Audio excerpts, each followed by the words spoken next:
In this project, we will create a simple voltmeter by taking advantage of the Arduino's analog to digital converter or ADC. The problem is, it can only measure up to 5 volts. If you exceeded this limit, the Arduino could be damaged. The workaround is to use a voltage divider circuit. In light of that, let us review some basic theory behind it. What is voltmeter? Voltmeter is a device used for measuring the voltage across a specific component or electronic circuit. Let's say you have a circuit like this. You have a battery input, which is a voltage we are going to measure, and let's call it Vin or voltage input.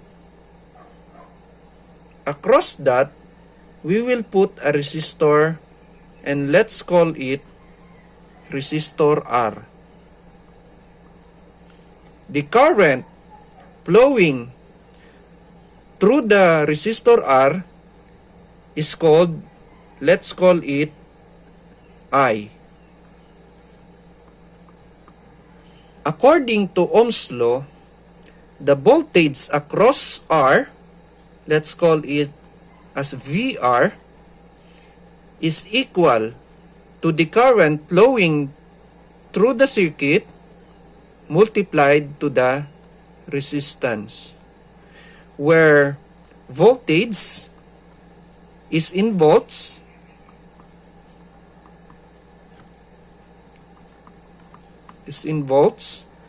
the current I is in amperes or amps, and the resistor R is in ohms. As mentioned, the Arduino can only measure to a maximum of 5 volts or in range of 0 volts to 5 volts. In order for us to measure a voltage more than 5 volts across here, we need to use a circuit called voltage divider circuit, which is basically divides the voltage. So the voltage divider circuit looks like this. We just need to modify this one to be like this. We still have the Bin,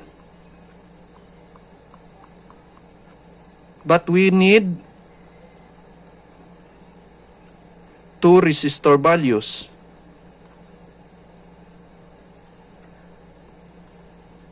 Let's call it R1 and R2. This is still the current, and we will get our measurement from this point up to this point. So by using the Ohm's law, which is this one, we will arrive to the following formula. We will get the voltage across here. So let's call it VR2, where VR2 is equal to the current I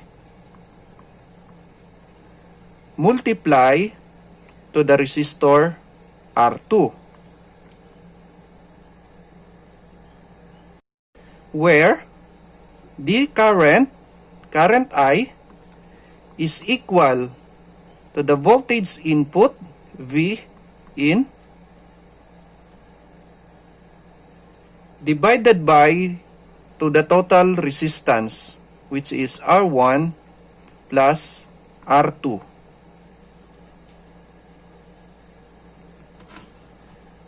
Replacing the R here, replacing the current here, we will arrive to this following formula. VR2 is equal to V in multiply to the resistance R2 divided by R1 plus R2.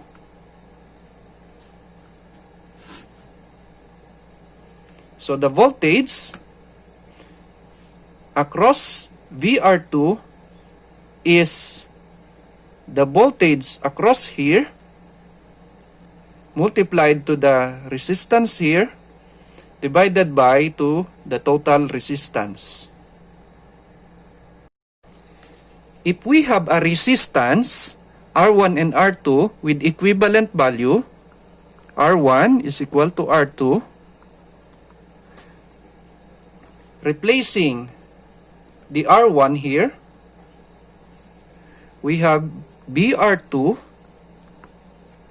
which is equal to B in multiply to R2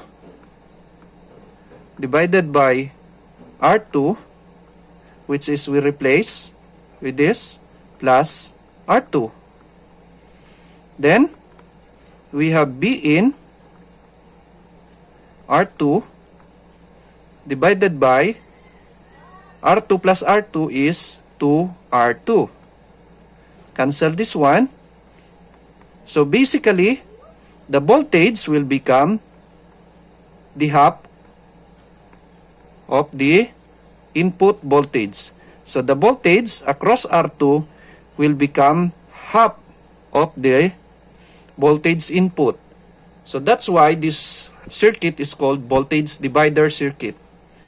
But the common setup in the internet that I found is the R1 is equal to 10 times R1 is equal to 10 times the R2.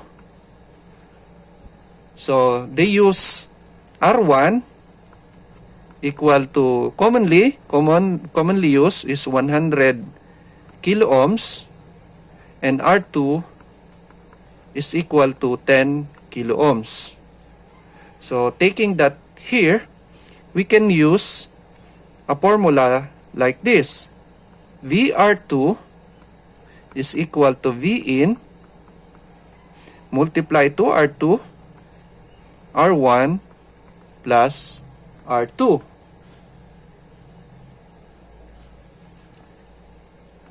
Placing this, B voltage input multiply to R2 is equal to, replace the R1 which is 10R2 plus multiply to R2. So simplifying, it will become voltage in multiply to R2 10R2 plus this is plus 10R2 plus R2 is 11R2. Simplifying, we can cancel R2. So the voltage input will become divided to 11, which is across R2. We will use this setup, which is the R1 is 10 times the value of the R2. For this experiment or project, we need the following. Of course, let's start with the breadboard, an Arduino Uno board, which will become the main microcontroller, a 16x2 LCD, some resistors, limiting resistors, a potentiometer for the LCD, and of course, jumper wires. So, let's get started. I already prepare here a connection for my LCD so that the breadboard will not look clumsy, but it will look clean. So I will connect the LCD. So here I already prepared the connection for the BSS or ground for pin 1, the VDD for the 5 volts, of the LCD and the connection for the potentiometer. So basically, the center pin of the potentiometer is connected to the LCD pin 3 or BO, or some other use annotation BEE. While the other pins, the left and the right, is connected to the 5 volts, and the other side in the right is connected to the ground. So I will connect the potentiometer. Then I will connect the LCD. So let's connect it right.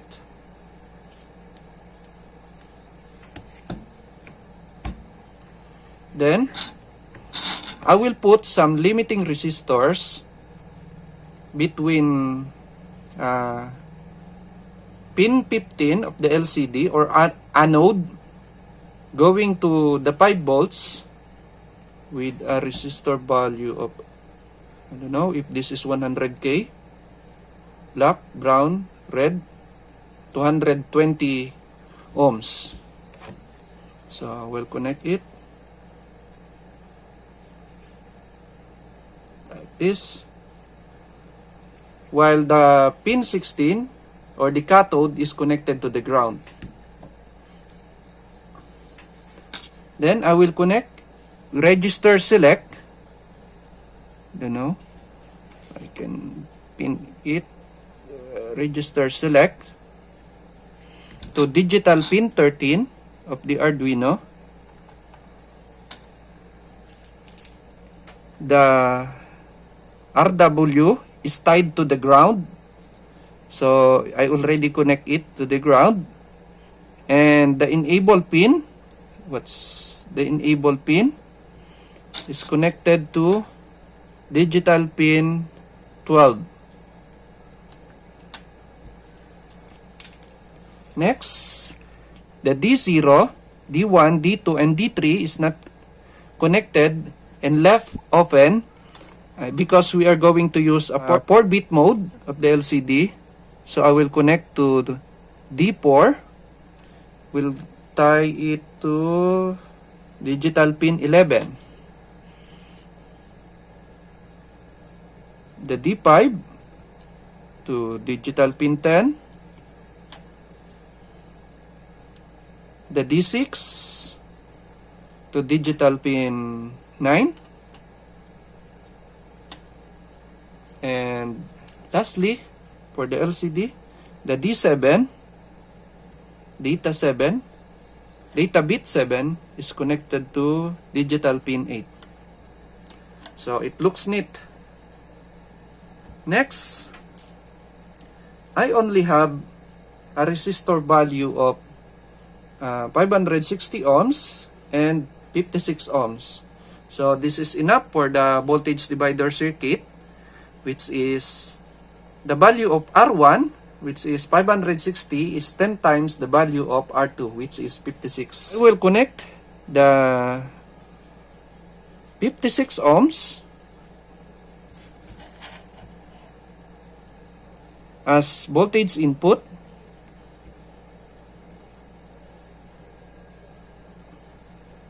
The 560 ohms it will be connected to voltage input, while the 56 ohms to the ground. Then let's transfer this jumper.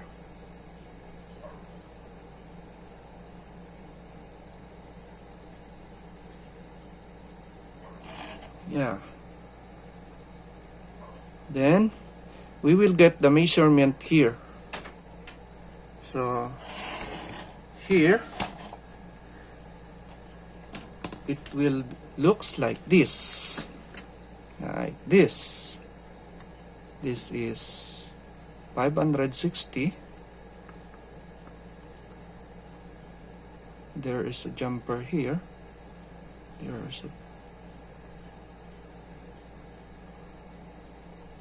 This is going to the ground.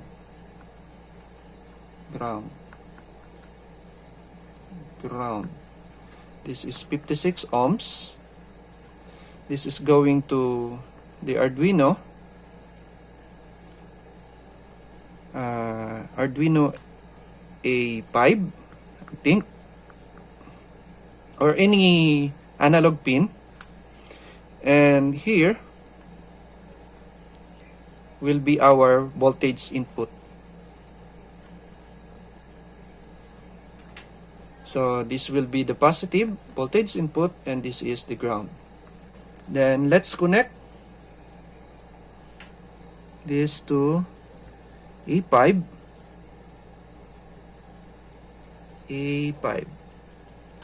Let's put a power to the power rail.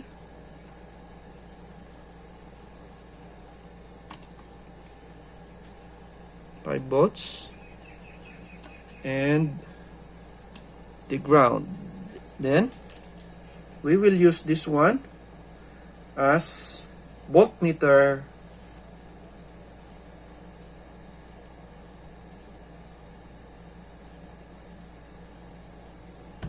So here you have the cable for the voltmeter. So the black is for the positive while the white is for the ground. We will connect the power rail from here going here, and also for the ground.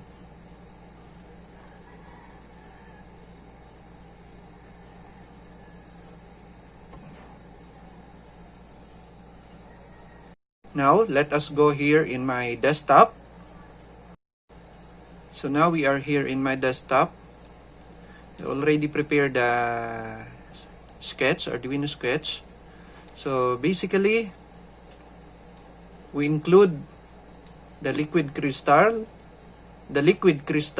library for the LCD. Then we define the voltmeter to use A5 for the analog to digital converter.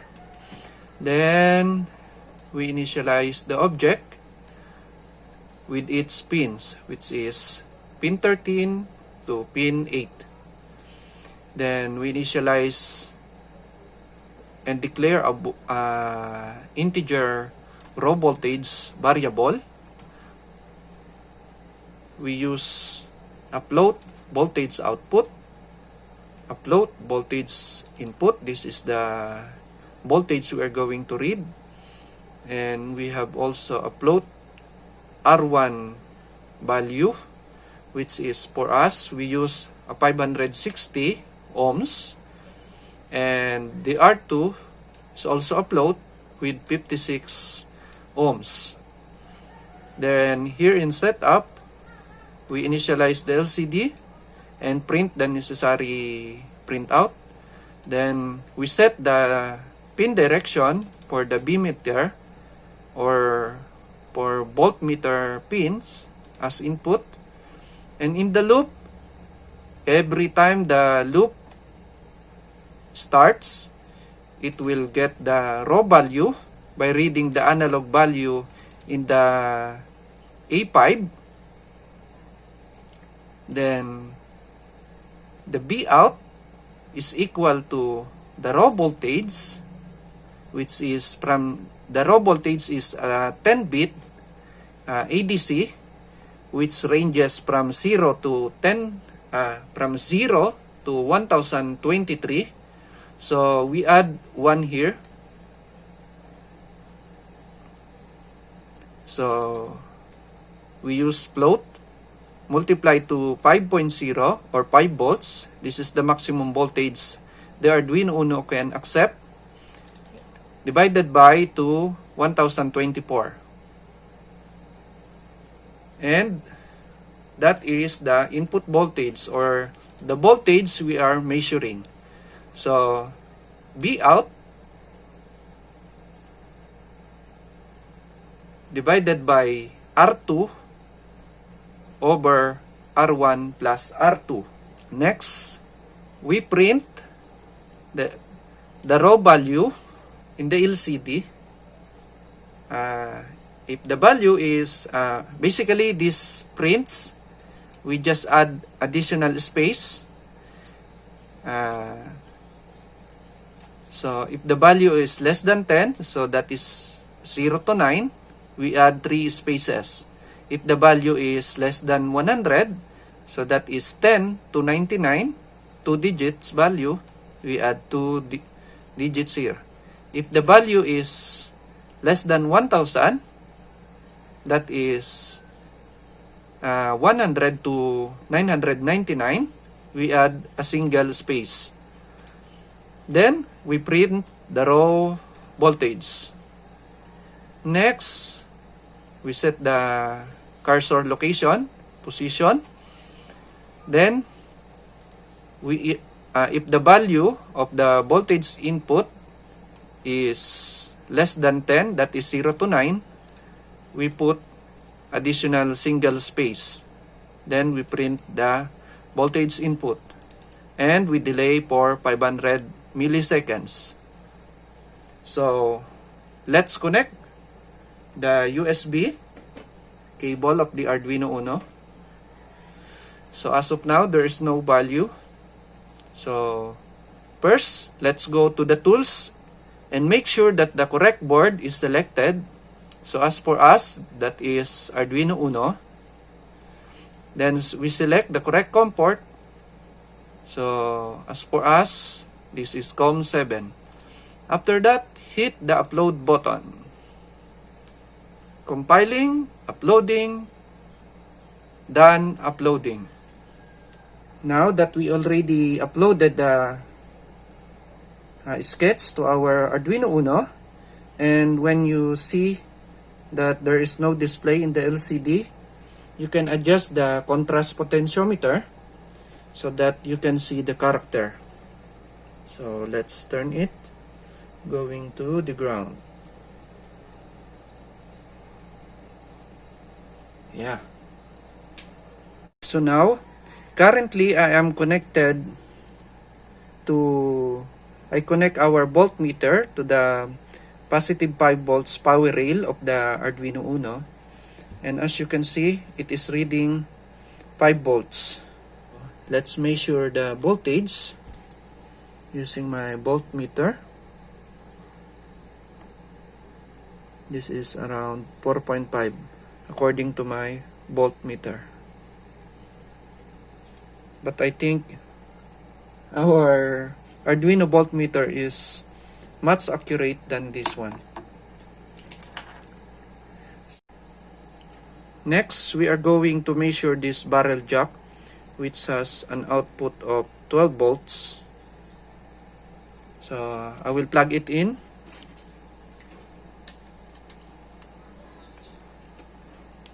And first, let us measure using my voltmeter. So, 12 volts.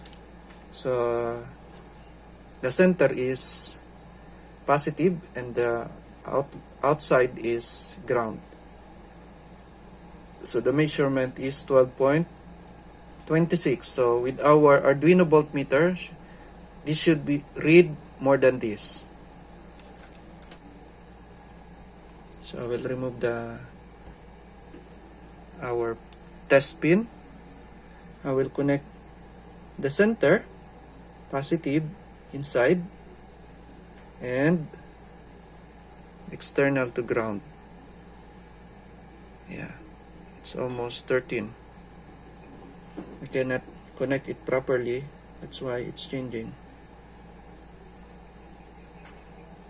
Yeah, 13,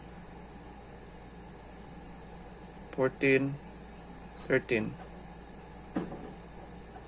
Yeah, it's 13 volts. Next, let us measure this 18650. So, using our voltmeter, its reading is 3.67. So, our Arduino voltmeter should read more than that. So, this is positive.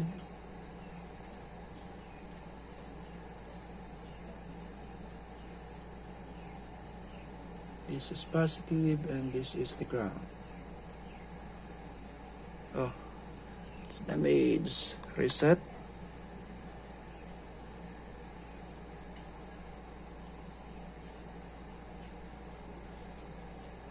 Yeah, 3.97 volts. So I will connect it back again to our voltmeter to the positive 5 volts rail. Yeah, 5 volts. Then let's connect it to the ground. 0.05 volts. Connect it back to the 5 volts. Yay! 5.0 volts or 5.05 volts. So that's it. Enjoy learning by tinkering. Just a few reminder, this design is for DC or direct current voltage ranging from 0 volts to 55 volts. But to give some safety boundary, you should limit the measurement to a maximum of 30 volts to give a safety boundary.